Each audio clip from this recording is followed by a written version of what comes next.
Buenos días para todos. Mi nombre es Vanessa López Montoya. Soy residente de Medicina Interna de primer año de la Universidad de Antioquia. El día de hoy me corresponde la actividad del departamento, el cual será un club de revista. Vamos a hablar sobre la terapia hídrica restrictiva temprana versus liberal en el tratamiento para la hipotensión inducida por sepsis. Mis asesores para esta charla fueron el doctor Oscar Ramos, quien es internista e intensivista del Hospital Universitario San Vicente Fundación, y el doctor Jorge Donado, internista y epidemiólogo, profesor de la Universidad de Antioquia.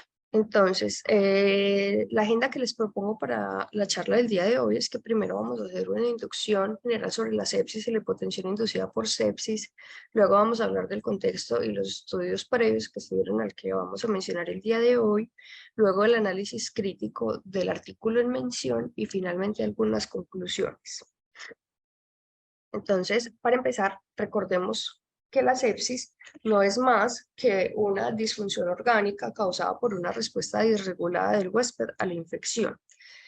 Sabemos bien que es una causa importante de mortalidad en las unidades de cuidado intensivo. Realmente la principal causa de muerte en la unidad de cuidados intensivos por fuera de las causas cardiovasculares. Entonces empecemos con las definiciones, fuera de la que ya les di que es un concepto más teórico que realmente práctico.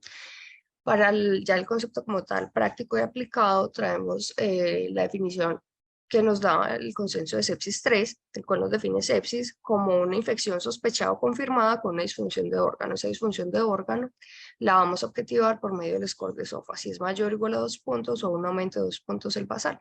Recordemos que en el consenso previo de sepsis 2, lo que hoy corresponde a sepsis era lo que se mencionaba como sepsis severa o sepsis grave, que ya este término está en desuso. Y el término de choque séptico, realmente este sí no ha cambiado con el pasar de los años, es muy similar a lo que tenemos respecto al consenso de sepsis 2 y sepsis 3. Recordemos que choque séptico es sepsis, como ya lo definimos, y requerimiento de vasopresor para mantener la presión arterial media mayor o igual a 65, ya que no lo logramos con una reanimación hídrica adecuada, o una hiperlactatemia persistente, que es mayor de 2 milimoles por litro luego de una reanimación hídrica adecuada. Esta gráfica que se ve pues, muy compleja realmente es para ejemplificar dos cosas respecto a la fisiopatología de la sepsis. Acá en el lado de la izquierda vemos cómo es normalmente la homeostasis de la interacción entre el endotelio y el glicocálix. El endotelio suele estar en su estado quiescente y el glicocálix, que no es más que una capa de glucosaminoglicanos y proteoglicanos ricos en heparansulfato, que mantiene una permeabilidad selectiva. Y lo que hace es que por medio de cargas electromagnéticas repele ciertos compuestos como es la albúmina, los leucocitos y otras proteínas y no permite que estos pasen al espacio intersticial. Esto ayudado pues por las uniones intercelulares del endotelio. Pero entonces, ¿qué pasa en la sepsis? Digamos que este concepto de disfunción vascular es lo que se ha estudiado en los últimos 20 años respecto a la fisiopatología de la sepsis y que nos ha llevado a un mayor entendimiento de que el órgano blanco en la sepsis es el endotelio. Y es que durante una infección, sea bacteriana, fúngica o viral, se van a producir moléculas asociadas a daño y moléculas asociadas a los patógenos, lo que conocemos como PAMs y DAMs. Esos PAMs y esos DAMs finalmente van a ser los desencadenantes de la activación del endotelio y su disfunción estructural. Al activarse el endotelio, se va a generar un daño en el glicocálix, como lo podemos ver acá, lo que va a llevar a una permeabilidad de los líquidos, van a pasar líquidos, albúmina, proteína, todo se va a ir para el espacio intersticial. Esto va a llevar finalmente a una disminución del flujo sanguíneo en la microcirculación, en la hipoperfusión de los tejidos y finalmente el daño pues, de órgano blanco que solemos conocer. El edema intersticial, pues que se da por el paso de los compuestos de la sangre al intersticio, también va a hacer que los vasos no puedan ejercer su función normal y va a generar en la microcirculación hipoperfusión. Esa activación del endotelio también va a llevar a una disfunción adicional de las uniones intracelulares. Bueno, acá podemos ver cómo la caderina se fosforila y finalmente es fagocitada.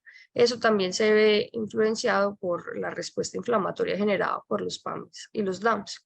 Además, toda esta respuesta inflamatoria, el daño del glicocálix y el endotelio, va a llevar a un aumento de la producción de óxido nítrico, prostaciclina y endotelina, lo que también va a aumentar lo que conocemos como vasoplegia y va a empeorar todo el mecanismo fisiopatológico que ya mencioné anteriormente. También se cree que cuando damos una gran cantidad de líquidos, eso lo que va a hacer es terminar de barrer o terminar de dañar el glicocálix que ya había empezado pues, a dañarse con los mecanismos fisiopatológicos que tenemos y antes va a empeorar el, eh, pues todo el mecanismo fisiopatológico pues, de la sepsis.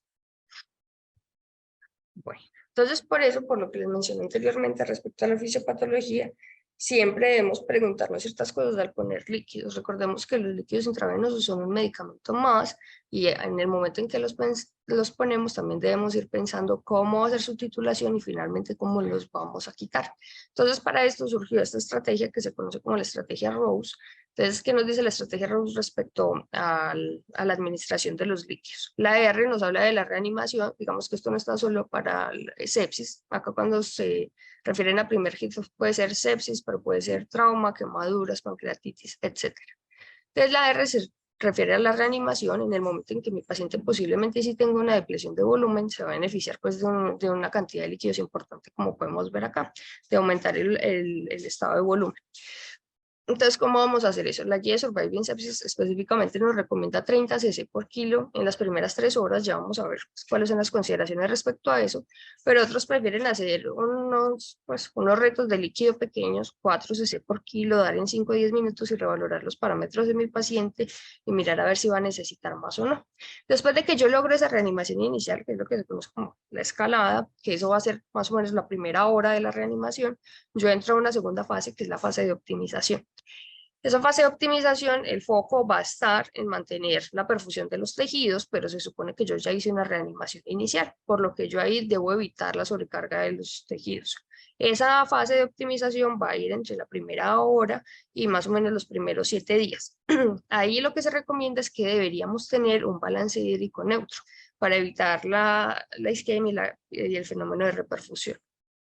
Más o menos al final de la primera semana ya entramos en una fase que se conoce como la estabilización y ahí ya empieza a aparecer un término que se conoce como el término de desreanimación, que ya vamos a hablar un poquito más adelante.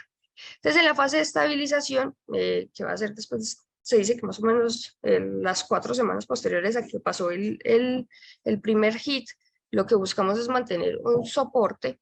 Ya se supone que hice la reanimación, ya garanticé la perfusión en mis tejidos. Yo ahí ya debo evitar son los efectos adversos de la sobrecarga, por lo que algunos recomiendan lo que se conoce como el manejo de líquidos conservativo tardío, que no es más que obtener 2 balances hídricos negativos en la primera semana. Después de eso yo ya debo empezar a quitar los líquidos si mi paciente no los necesita y más o menos al final de la 4ª semana entramos a lo que se conoce como la fase de evacuación. Y esta fase, digamos que no siempre se cumple, pero está descrita en los pacientes que tuvieron efectos adversos secundarios a la sobrecarga hídrica. Ahí lo que debemos buscar es tratar de aliviar esos efectos adversos y que mi paciente tenga pues un balance hídrico negativo hasta remover pues como el exceso de líquidos. Ya un poquito más adelante vamos a ahondar más en el término de desreanimación. Acá les traigo esta otra curva para hablar otra fuente de la fisiopatología que es importante y es principalmente la curva de Frank-Starling. Entonces, ¿qué nos dice la curva de Frank-Starling? Recordemos que el volumen sistólico es uno de los determinantes del gasto cardíaco y a su vez la precarga va a ser uno de los determinantes del volumen sistólico. Entonces uno creería que a mayor precarga, más volumen sistólico y finalmente mayor gasto cardíaco. Pero esto no se comporta así, ya que una vez aumentamos la precarga, las fibras miocárdicas se van a poder extender hasta cierto punto, pero esa extensión digamos que no es ilimitada. Entonces va a llegar un punto que a pesar de que yo aumente la precarga, el volumen sistólico no va a aumentar, pero sí van a aumentar los efectos adversos secundarios de la administración de líquidos, que es lo que nos dice la ley de Frank-Starling. Y acá arriba les muestro la curva de Marek-Phillips, que en la curva de Marek-Phillips nos dice que en los pacientes con sepsis va a estar desviada a la izquierda porque va a haber un aumento del volumen de agua pulmonar. Eso se da principalmente por el mecanismo fisiopatológico que ya les expliqué, de aumento de la permeabilidad, paso del contenido que está en los vasos sanguíneos al intersticio y finalmente edema pulmonar y síndrome de dificultad respiratoria aguda asociada a la sepsis.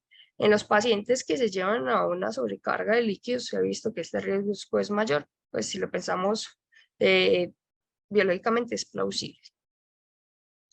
Entonces, por lo que les he mencionado anteriormente, que hemos tocado algo de los efectos adversos de la sobrecarga, pero que ya vamos a hablar más adelante, es importante reconocer cuáles pacientes van a responder y cuáles no van a responder adecuadamente a la administración de líquidos. Digamos que hay múltiples formas de hacer eso. Últimamente nos hemos inclinado más por las variables dinámicas. Realmente la ecocardiografía es una ayuda grande. Cuando estamos reanimando o administrando líquidos en un paciente, deberíamos estar pendientes de la respuesta en la volemia central, principalmente con el gasto cardíaco, en la medición del gasto cardíaco, pero también, por ejemplo, en la vena cava podemos evaluar la respuesta al volumen en ciertos pacientes. Y hay otro tipo de protocolos ecocardiográficos que nos permiten también ver la congestión y saber si nuestro paciente se va a beneficiar o no de la administración de líquidos, como es, por ejemplo, el VEXUS, en donde el índice de pulsatividad del aporte es uno de los criterios, al igual que el índice de resistencia de las arterias renales. Y acá al lado de la derecha, digamos que están las variables clínicas para los que no estamos tan entrenados en el uso de la ecocardiografía para evaluar la respuesta a líquidos. Dentro de ellos tenemos la evaluación del estado mental, la saturación venosa central, pero esto digamos que es más factible en las unidades de cuidado intensivo y en pacientes que tengan catéter de Swan-Ganz. El lactato sérico, que si bien sabemos que no es la única medida de hipoperfusión que tenemos y que se puede evaluar, pues o elevar por muchas otras razones, si nos habla, digamos que en el contexto clínico adecuado, que nuestro paciente puede estar hipoperfundido. El llenado capilar, una herramienta muy importante, muy barata, y sobre todo después de los aprendizajes que nos dejó el Andromeda Trial, que sabemos que que el llenado capilar puede ser no inferior a la medición del lactato sérico. El gasto urinario y el score de moteado, que recordemos se evalúa en la rodilla, va de 0 a 5, y un score de moteado mayor de 3, también nos habla de una hipoperfusión importante y se correlaciona bien con los niveles del lactato. Entonces, ¿qué nos dice la guía de Surviving Sepsis? Nos dice que siempre que nos enfrentemos a un paciente con sepsis, debemos administrar cristaloides o soluciones balanceadas a una dosis de 30 cc del peso actual en las primeras 3 horas. Esta recomendación apareció a partir pues, de la publicación de Surviving Sepsis en el año 2016. En ese punto era una recomendación fuerte, pero en la actualización del año 2021 pasó a ser una recomendación débil. Realmente la evidencia para hacer esta recomendación sigue siendo pobre y no tenemos mucha claridad de dónde sale. Acá al lado de la derecha les dejo otro pues de los aprendizajes que nos dejó el Andrómeda, y es la respuesta a líquidos que van a tener los pacientes con choque séptico o con hipotensión inducida por sepsis en el momento inicial. Entonces sabemos que al menos en la primera hora, cuando nos enfrentamos a un paciente con choque séptico, la respuesta a líquidos va a ser relativamente buena. Hasta el 60% de los pacientes van a responder bien a la terapia con líquidos, pero ya a la segunda hora ese porcentaje, que es casi el 60%, baja al 22% y va siendo mucho menor con el pasar de las horas.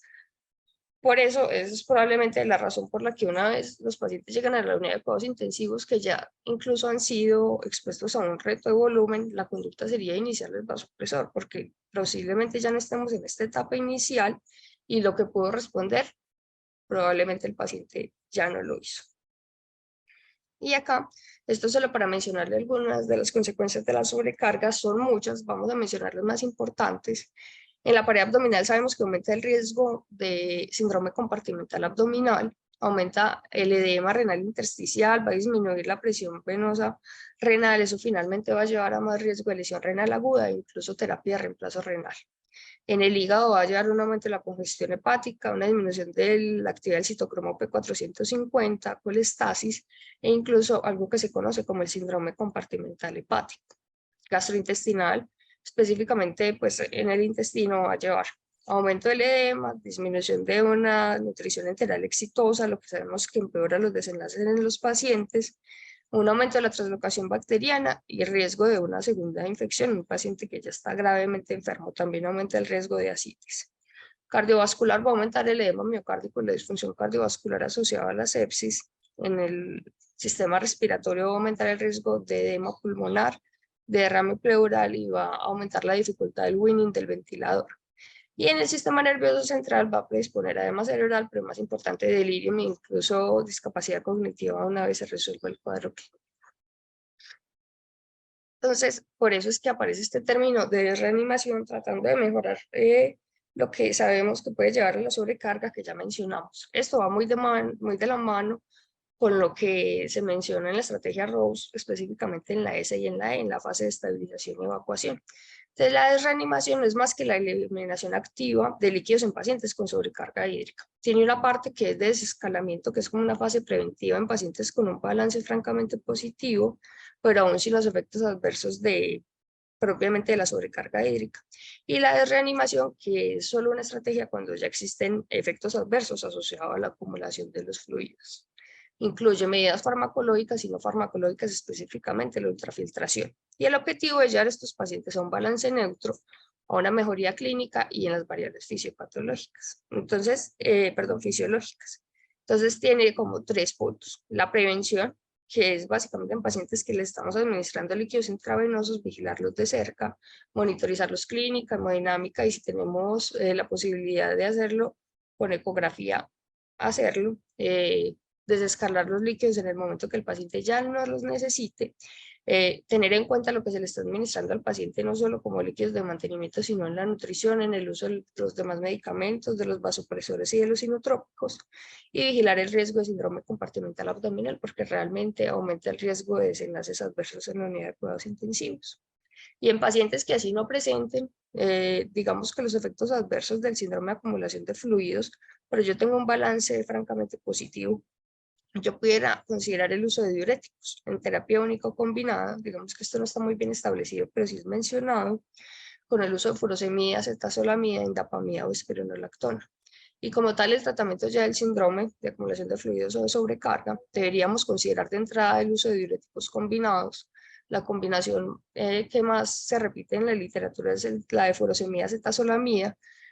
El uso adecuado del PIP, sobre todo en pacientes que ya están en ventilación mecánica invasiva, de considerar el uso del Bumin al 20% más diuréticos, pues eso intentando mantener más en el espacio intravascular, pero esto no tiene una evidencia claramente sedimentada, y en los pacientes que no respondan a las terapias anteriores, considerar la ultrafiltración.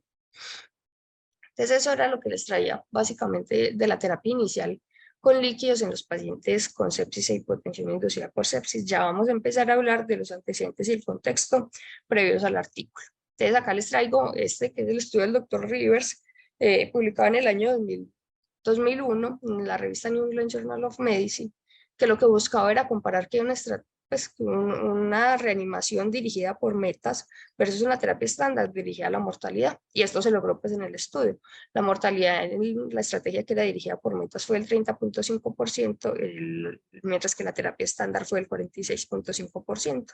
Pero el objetivo no es hablar como tal del estudio del Dr. Rivers, sino mostrarles la cantidad de líquidos que se administraron en este estudio. En la fase de reanimación, en las primeras 6 horas, en el grupo de terapia dirigida por metas, solo en las primeras 6 horas se administraron 5.000 cc, en el grupo de terapia estándar casi 4.000, y al final de las 72 horas entre los dos grupos, pues cada grupo se le administró casi 14.000 cc de líquidos, que realmente es una cantidad muy importante. Sabemos muy bien las limitaciones del estudio del Dr. Rivers, la polémica que tiene sobre la posible manipulación de los datos, pero nos dejó ciertos aprendizajes, sobre todo porque no teníamos una forma estructurada y clara de llevar la reanimación en los pacientes con sepsis.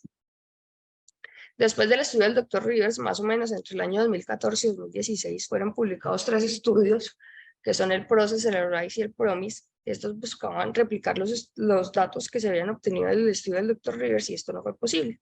Realmente no hubo diferencia entre la estrategia guiada por metas versus la terapia estándar. Como vemos acá, la mortalidad fue muy similar en los 3 estudios cuando se compararon estos dos grupos, pero lo que sí es que la mortalidad fue menor que si lo comparamos con lo que se tenía antes de los pacientes con sepsis y choque séptico. La cantidad de líquidos administrados fue mucho menor que lo que se había administrado en el estudio del Dr. Rivers. En el proceso, en las primeras 6 horas se administraron 2.8 litros, en el ARISE 1.7 litros y en el PROMIS 2 litros. Y como vemos acá, pues realmente la cantidad de líquidos no estuvo al parecer asociada con la mortalidad entre los grupos de dirigida por metas versus control en los diferentes estudios. Entonces, hasta este momento no teníamos claridad de cuántos líquidos debíamos usar en la reanimación de los pacientes con sepsis y choque séptico, por lo que para intentar responder esta pregunta aparece este estudio, que es conocido como el PRECLASSIC. Este estudio publicado en el año 2016, buscaba evaluar los efectos de un protocolo de administración con restricción de líquidos versus un manejo estándar y ver si aumentaba el riesgo de eventos adversos en las unidades de cuidado intensivo. Fue un ensayo clínico aleatorizado, fue en 9 usos de Escandinavia, incluyó 151 pacientes con choque séptico. Y en el grupo de terapia restrictiva, los líquidos solo se permitían en los pacientes con signos de hipoperfusión grave. Este estudio tiene varias críticas, entre ellos tuvo pues violaciones graves al protocolo, por lo que es difícil sacar conclusiones a partir de él. Pero lo que nos muestra es que, al menos en la reanimación inicial, en promedio, se administraron 1.241 cc más en el grupo de terapia estándar cuando se comparaba con el grupo de terapia restrictiva. Y al final del total de todos los líquidos que se le infundieron a los pacientes, la diferencia fue solo 820 cc en promedio más en el grupo de terapia estándar versus en terapia restrictiva. Esto fue al final de los 5 días, pero no, pues fue un volumen similar al del Dr. Rivers, pero fue hasta 5 días, 72 horas como en el Dr. Rivers en el año 2001. Cuando se miraron el número de reacciones adversas, pues asociadas a cada grupo en el grupo restrictivo y terapia estándar, no hubo una diferencia estadísticamente significativa. Y si bien su desenlace primario no era evaluar mortalidad, hicieron un desenlace exploratorio en el que siguieron hasta, pues ellos dicen que 262 días, pero acá en la gráfica podemos ver que incluso se extendió más y que no hubo una diferencia en la mortalidad claramente significativa entre el grupo de terapia estándar y terapia restrictiva. Posterior a eso, este estudio sale en el año 2020 en la revista CHEST, esta revisión sistemática de la literatura con metaanálisis, en el que incluyeron 9 estudios, 621 pacientes, y el estudio más grande que ellos aportaron fue el que les acabé de mostrar. Ellos desde el inicio ponen que la mayoría de los estudios aportados a esta revisión sistemática tenían un alto riesgo de sesgos y que era difícil interpretar los resultados que se iban a obtener precisamente por esto. Acá les muestro el desenlace principal, que era mortalidad por todas las causas, que vemos que era homogéneo, pero ya sabemos que todos los estudios tenían alto riesgo de sesgos. El RR era de 0.87, es decir, por cada paciente que moría en el grupo de terapia liberal lo hacía 0.87 pacientes en el grupo de terapia restrictiva, pero el intervalo de confianza era no preciso y muy amplio. Y fue estadísticamente no significativo y aparte de eso, pues lo que les mencioné, que tenía alto riesgo de sesgos, por lo que basado en los 2 estudios que les mostré, es difícil establecer una conclusión respecto a qué es mejor, si usar terapia restrictiva o terapia liberal. Por lo que aparece este tercer estudio, que es el estudio CLASSIC, que fue publicado en junio del año 2022.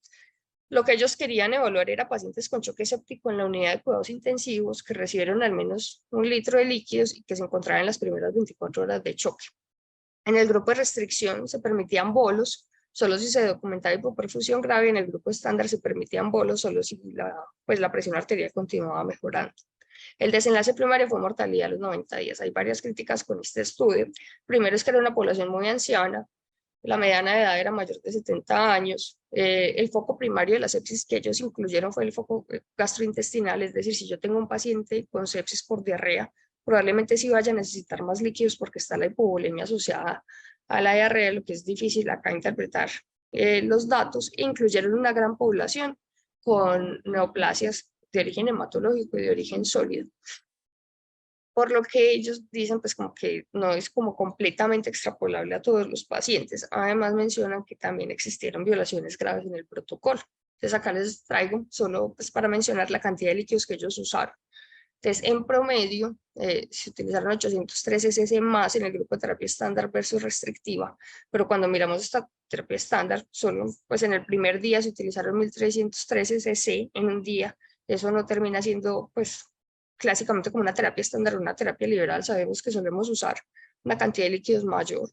Y al final de los 5 días usaron 3077 cc en el grupo de terapia estándar, que para un volumen para 5 días sabemos que tampoco es una cantidad pues muy importante ni muy liberal, que si bien sí era mayor comparado con el grupo de terapia restrictiva. Ellos no encontraron diferencias en la mortalidad. Aquí vemos un RR de 1 y estadísticamente no significativo. Ellos hicieron un esfuerzo, pues, evaluando en varios subgrupos a ver si encontraron un desenlace diferente y no lo encontraron. Acá vemos que no hubo ninguna diferencia entre los subgrupos, lo que es consistente con el desenlace que les mencioné anteriormente. por lo que no teníamos respuesta a esta pregunta, por lo que surge este estudio, que es el que nos trae a colación el día de hoy, que lo que buscaba era evaluar el manejo con líquidos, una estrategia restrictiva versus liberal en la hipotensión inducida por sepsis. El nombre del artículo fue el CLOVERS y fue financiado por el Instituto Nacional de Corazón, Pulmones y Sangre de los Estados Unidos y el Instituto para la Prevención y Tratamiento Temprano de la Lesión Pulmonar. El autor principal es el doctor Nathan Shapiro. Él es urgentólogo de la Universidad de Harvard, es el subdirector del programa y el señor pues tiene múltiples publicaciones asociadas a sepsis e hipotensión inducida por sepsis. No sé si yo fui la única que tuve esta sensación, por este artículo fue ampliamente difundido y discutido. Ya lo vamos a hacer acá en el Departamento de Medicina Interna. Entonces, para empezar, empecemos como tal con la pregunta PICOT de este estudio. Se trataba en la población de pacientes mayores de 18 años con infección confirmada o sospechada y con hipotensión inducida por sepsis. La intervención era una estrategia de líquidos restrictiva con un uso temprano del vasopresor. El comparador o el control era una estrategia liberal, el outcome o el desenlace principal era una muerte por cualquier causa antes del alta domiciliaria y el tiempo fue los 90 días después de la aleatorización. Se trataba de un ensayo clínico aleatorizado multicéntrico en 60 centros de Estados Unidos, la mayoría ubicados en el norte pues, de Estados Unidos. Fue un estudio prospectivo fase 3, explicativo, como ya vamos a ver más adelante, más explicativo que pragmático, no ciego o abierto. El propósito era demostrar la superioridad de la estrategia restrictiva versus la estrategia liberal. El tiempo del estudio fue entre el 7 de marzo del 2018 y el 31 de enero del 2022. El escenario principal fue Boston, Massachusetts. Recordemos pues, que la mayoría eran profesores asociados a Harvard. Y el tipo de ensayo clínico fue grupos paralelos. La financiación fue por las dos entidades que les mencioné anteriormente. Esta última, que es el Instituto para la Prevención y Tratamiento de la Lesión Pulmonar Aguda, fue la que supervisó la adquisición y el manejo de los datos. El comité de reacción fue el encargado de la creación del protocolo y el plan de análisis estadístico. Entonces, en este estudio se realizó una aleatorización 1 a 1. Se realizó bajo un sistema basado en la web que era ciego, es decir, la aleatorización fue ciega si la intervención no lo fuera. Se estratificó según el sitio de ensayo y se realizó una enmienda en el protocolo en el año 2019, como ya vamos a ver. Entonces, los criterios de inclusión que ellos tenían eran pacientes con sospecha o confirmación de una infección. Como decían ellos que tenían sospecha, eran pacientes con choque séptico con choque, perdón, o con hipotensión, que ya se les estaba administrando antibióticos o estaba en plan de administrarles antibióticos. La hipotensión inducida por sepsis se definió como una presión arterial sistólica menos de 100 o una presión arterial media menos de 65, después de haber recibido al menos 1 litro de líquido, incluyendo los prehospitalarios. Se decía que se debía administrar entre 1 y 3 litros. La presión arterial debía estar por debajo de cualquier línea de base premórbida conocida o notificada. Esto es especialmente importante en los pacientes con hipertensión. Y los criterios de exclusión que ellos nos plantean, sobre todo en el protocolo, digamos que en el artículo no están también desglosados, sí son pacientes menos de 18 años. Lo que sí nos dicen en el artículo es que el criterio de exclusión clave es que los pacientes tuvieran más de 4 horas desde el cumplimiento de los criterios de inclusión, es decir, más de 4 horas del choque, o más de 24 horas desde el ingreso al hospital. Tuvieran recibido más de 3 litros de líquidos endovenosos, incluyendo los prehospitalarios, que existiera la imposibilidad para dar el consentimiento informado, que estuviera en embarazo, que existiera hipotensión por otra causa distinta a la sepsis o una depresión grave de volumen por una condición aguda que no sea sepsis. Ellos describen en el protocolo que era principalmente cetoacidosis diabética, estado hiperosmolar hiperglicémico, pacientes con diarrea con emesis de una causa diferente de infección o que tuvieran un golpe de calor. Que la presión arterial en el nivel de referencia conocido informado, hay pacientes que manejan presión arterial sistólica de 90 y no por eso iban a ser incluidos en el estudio. Que los pacientes estuvieran cursando con una edema pulmonar o signos clínicos, de nueva sobrecarga. Que el grupo médico no estuviera dispuesto a administrar los líquidos según el protocolo liberal o el uso del vasopresor según el protocolo restrictivo. Y que el paciente tuviera una intervención quirúrgica inmediata planificada que no permitiera seguir de forma juiciosa el protocolo, que ya vamos a ver que es un poquito complejo. Entonces empecemos como tal con el protocolo. Del grupo de intervención, entonces, ¿cuáles son los pasos que se debían seguir en este protocolo? que los pacientes cumplieran, que los pacientes tuvieran una presión arterial sistólica menos de 100 milímetros de mercurio o una presión arterial media menos de 65 y que hubieran recibido entre 1 y 3 litros de cristaloides. Ellos ponen en el suplemento que los cristaloides que podía recibir era lactato de Ringer, solución salina o cualquier solución balanceada como el plasma light, y que ya podía entrar al protocolo restrictivo. Entonces, una vez el paciente aleatorizado el grupo de restrictivos, se debían suspender todos los bolos y todos los líquidos de mantenimiento. El paciente no podía recibir ni bolos ni líquidos de mantenimiento. Solo se podía administrar hasta 2 litros si ya no se habían administrado en los líquidos previos a la aleatorización y sin que cumpliera los criterios de rescate de líquidos, como ya vamos a ver. Si esto se cumplía y el paciente seguía teniendo una presión arterial media menos de 65 y una sistólica menos de 90, yo debía acá considerar dos cosas. Uno, ver si mi paciente tenía recomendación para líquidos de rescate, y dos, iniciarle el vasopresor para obtener una presión arterial media mayor de 65. Si no lo lograba, debía considerar el inicio de un segundo vasopresor. Entonces, ¿cuáles eran esas recomendaciones para el rescate de líquidos? Era que el paciente tuviera una de las siguientes: una hipotensión grave con una presión arterial sistólica menos de 70 o una media menos de 50, una hipotensión refractaria con una sistólica menos de 90 o una media menos de 65, en quien ya se estuviera administrando norepinefrina al menos a una dosis de 20 microgramos minuto. Ellos ponen también en el protocolo de 0.25 microgramos kilogramo minuto o un equivalente en otro vasopresor. Que tuviera un lactato mayor de 4 o que estuviera incrementando a pesar de 2 horas de terapia, que tuviera una frecuencia cardíaca mayor de 130 latidos por minuto por más de 15 minutos, que tuviera evidencia de hipovolemia extrema fuera ecocardiográficamente o hemodinámicamente, o que el grupo clínico considerara que el paciente se beneficiaba de rescate de fluidos en cualquier momento del protocolo. Yo ahí los podía administrar, pero de igual forma debía iniciar el vasopresor si mi paciente cumplía estos criterios.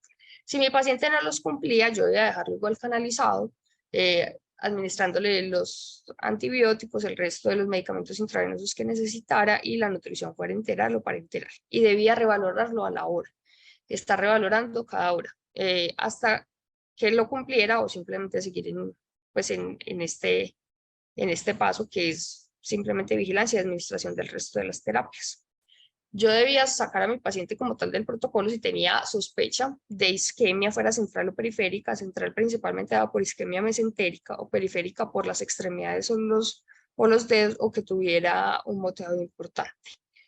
O si el paciente ya había cumplido más de 24 horas desde que había empezado el protocolo, porque recordemos que este protocolo solo iba hasta las primeras 24 horas que el paciente era aleatorizado.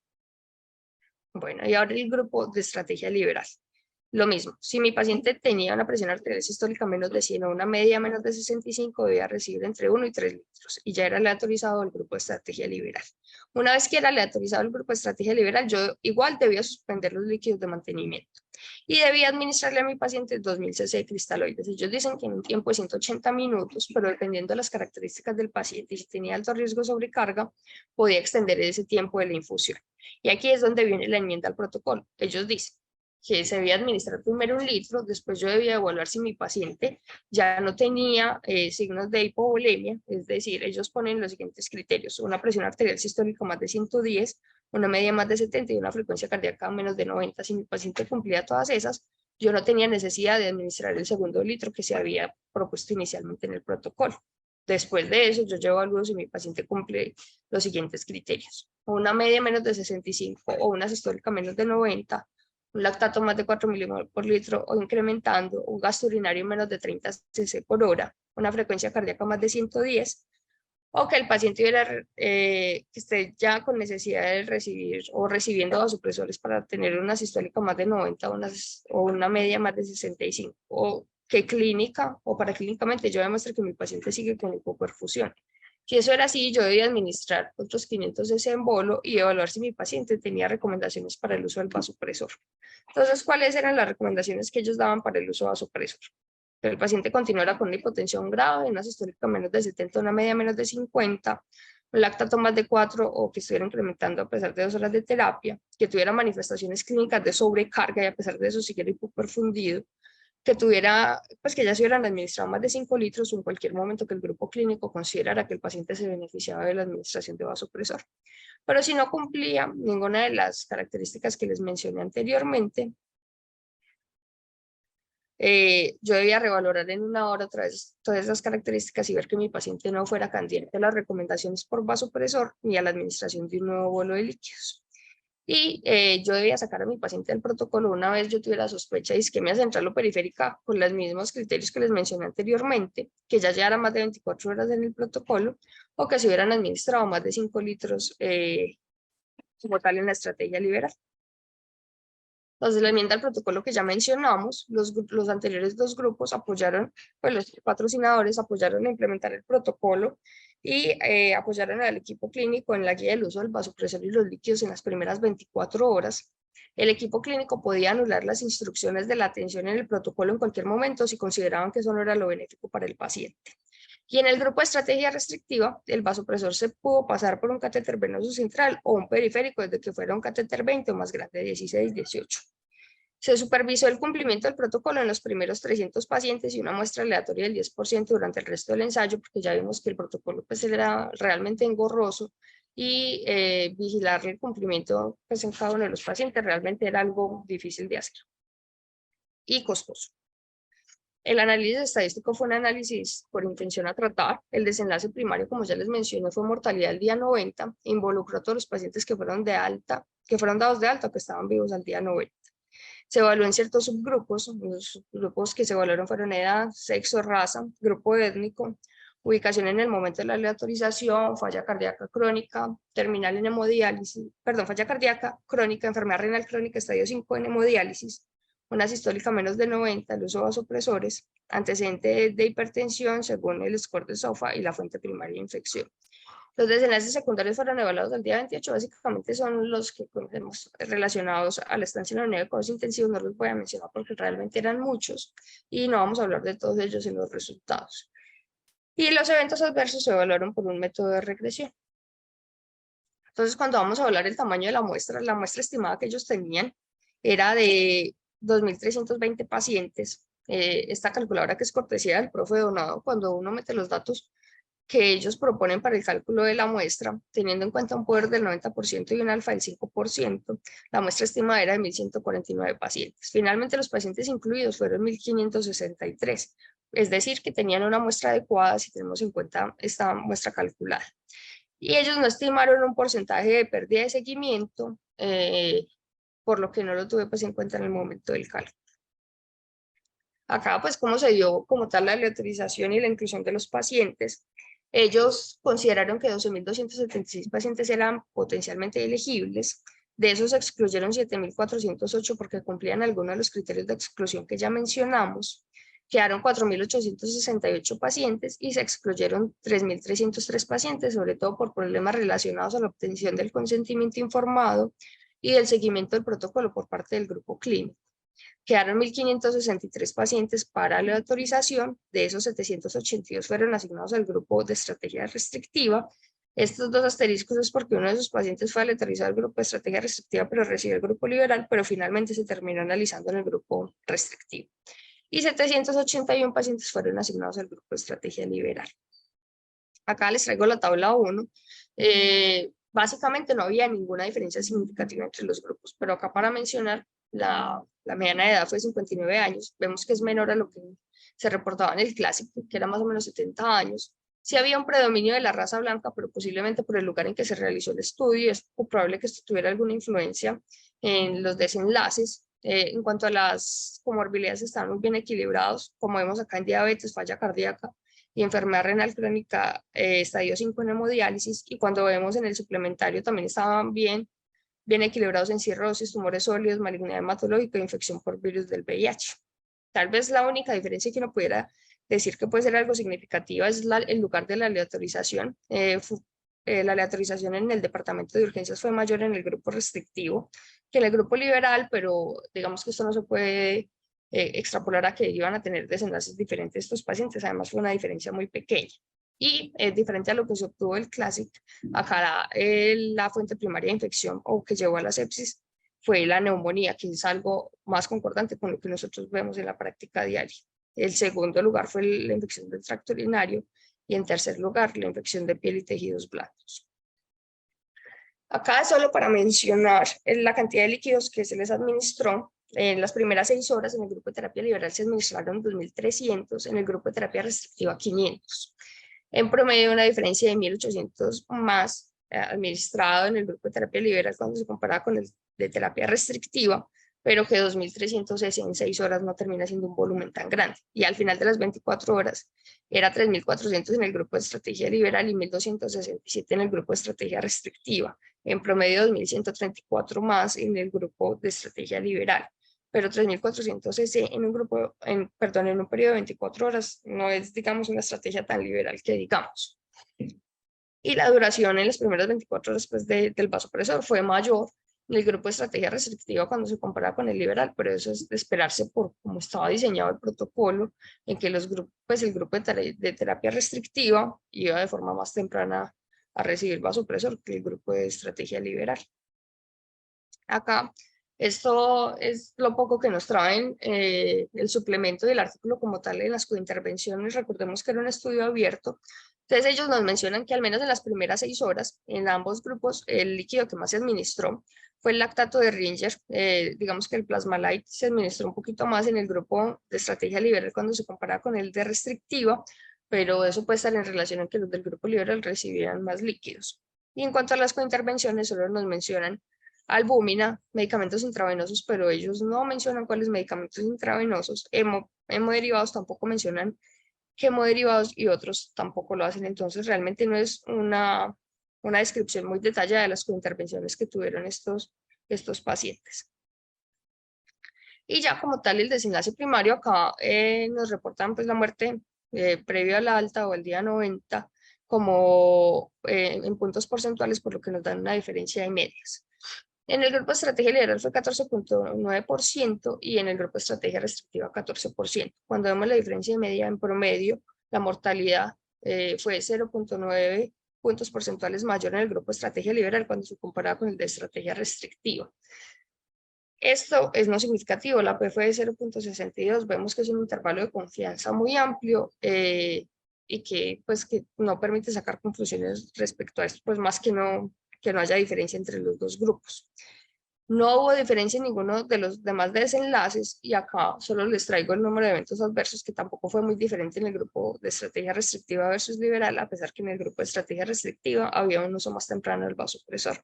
Acá les traigo de forma gráfica el desenlace primario, si bien no le hicieron ningún otro método estadístico a esta gráfica, es solo para ver que no había una diferencia muy grande entre los estimadores puntuales y los intervalos de confianza entre el grupo de terapia restrictiva y terapia liberal.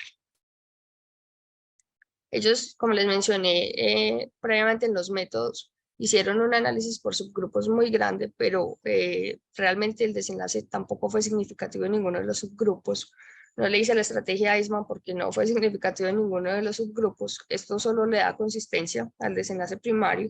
No hay cambio en el resultado a pesar de la evaluación en los diferentes subgrupos. Y acá, pues que esto fue un desenlace, pues como más de los eventos adversos. Ellos sí mencionan que fue más en los pacientes que infundieron el vasopresor por vía periférica que por vía central, como podemos ver en esta tabla, tanto en el grupo de estrategia restrictiva como liberal, y no tuvieron complicaciones graves, pues la extravasación solo se dio en 3 pacientes del grupo de terapia restrictiva, eso corresponde a un 1%, en el grupo de terapia liberal en ninguno, lo que nos da pues como más pie a lo que ya traíamos de estudios observacionales previos de que es seguro el uso de los vasopresores por vía periférica.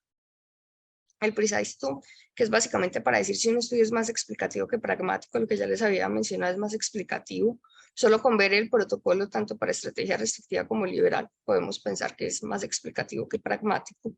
Y ya vamos a entrar como tal en el análisis de las guías HAM.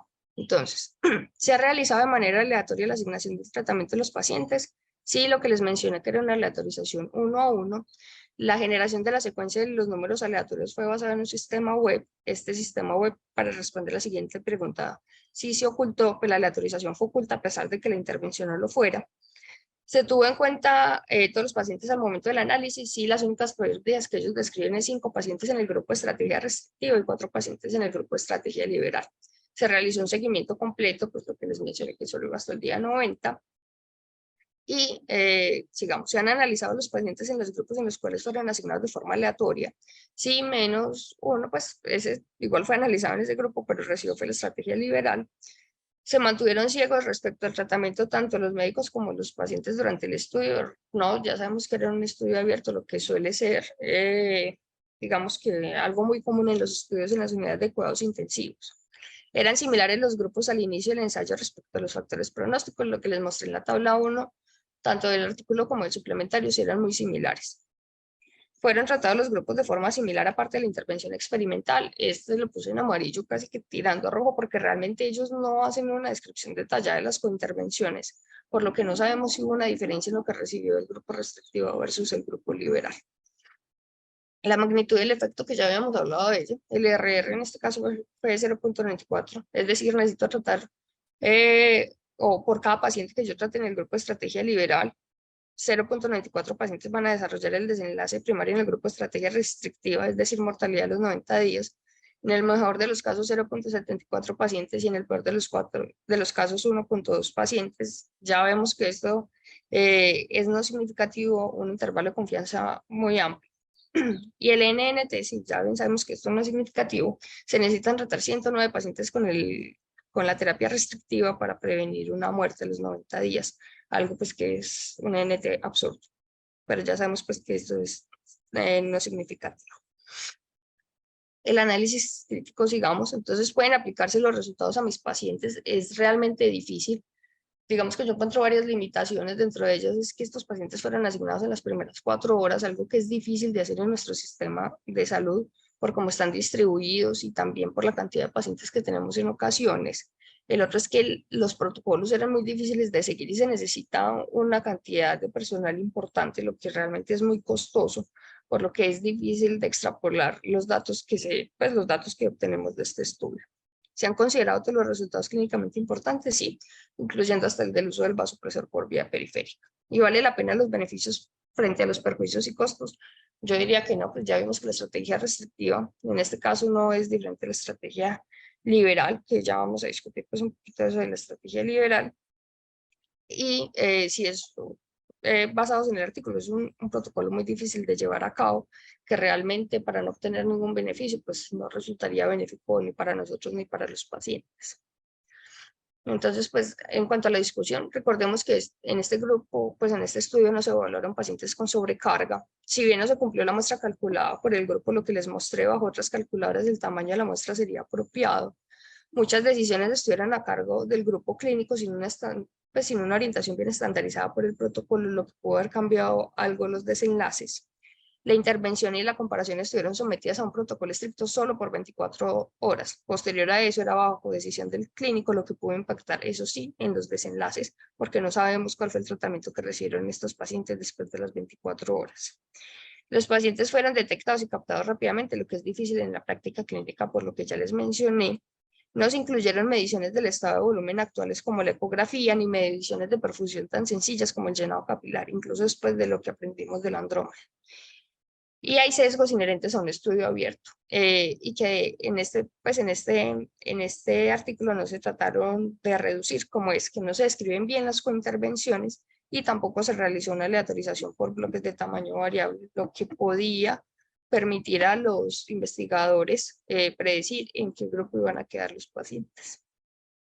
Y como conclusiones personales, es que si bien no se logró mostrar una mortalidad significativamente menor en el grupo de estrategia restrictiva versus liberal, realmente estamos hablando de una estrategia liberal. Recordemos que se utilizaron 3.000 en 24 horas. Posiblemente se trate de una estrategia restrictiva comparada contra otra mucho más restrictiva. Por eso no logramos evidenciar cambios grandes en los desenlaces.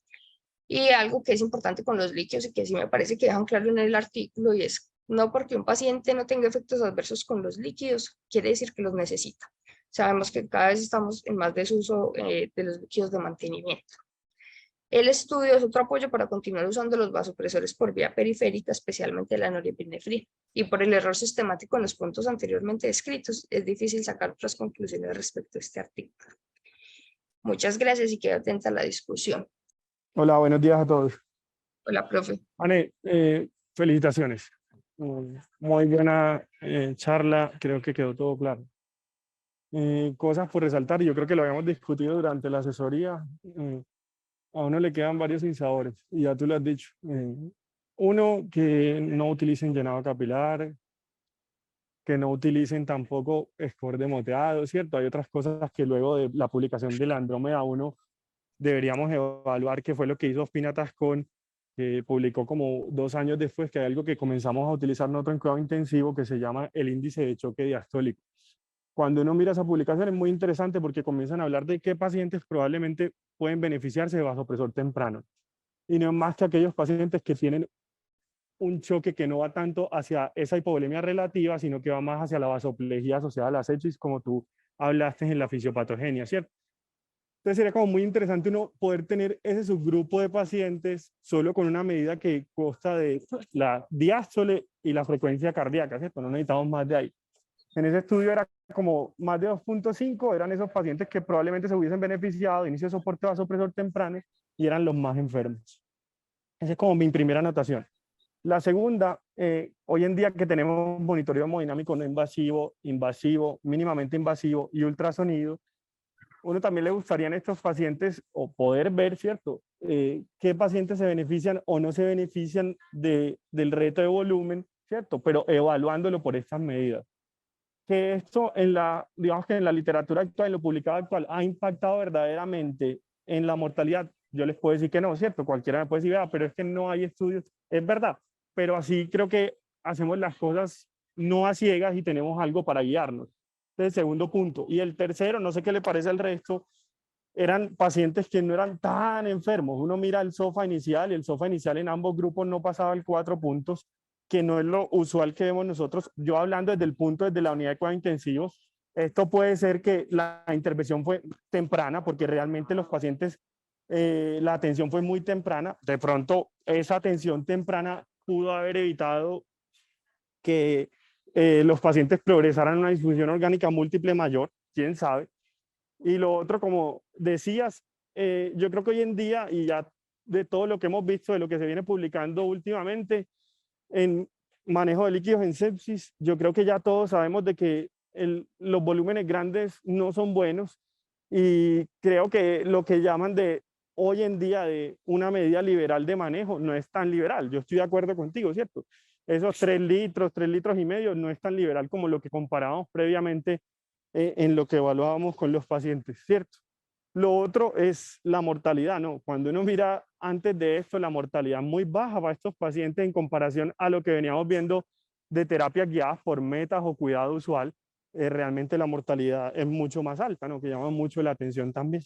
Completamente de acuerdo, profe, muchas gracias. No sé si alguien más tenga algún comentario o quiera aportar algo más a la discusión del artículo. Vale, muchas gracias. Muy bacano. Yo creo que el llamado, como dice este Oscar, es hacer un poquito más racionales a la hora de un paciente con sepsis. El agua en sí misma tampoco va a ser la favorecedora y tiene también efectos deleterios. Es un llamado también a que no todo volumen, es más, también piense que está afectando a ese paciente porque no sale de la sepsis, y que la cointervención de la reanimación hídrica hace parte del proceso, pero no la solución al problema. Entonces, creo que tu aproximación fue muy bacana y me parece claro que debemos ser un poquito más juiciosos a la hora de dejar solamente líquido endovenosos a 150 cc por hora, a 200 cc por hora, y después coloquemos el diurético para deshincharlo, para que mejore la mecánica ventilatoria dentro de la mecánica. Creo que tu llamado de atención es muy claro y muy clara tu apreciación. Te felicito. Excelente trabajo. Profe, muchísimas gracias.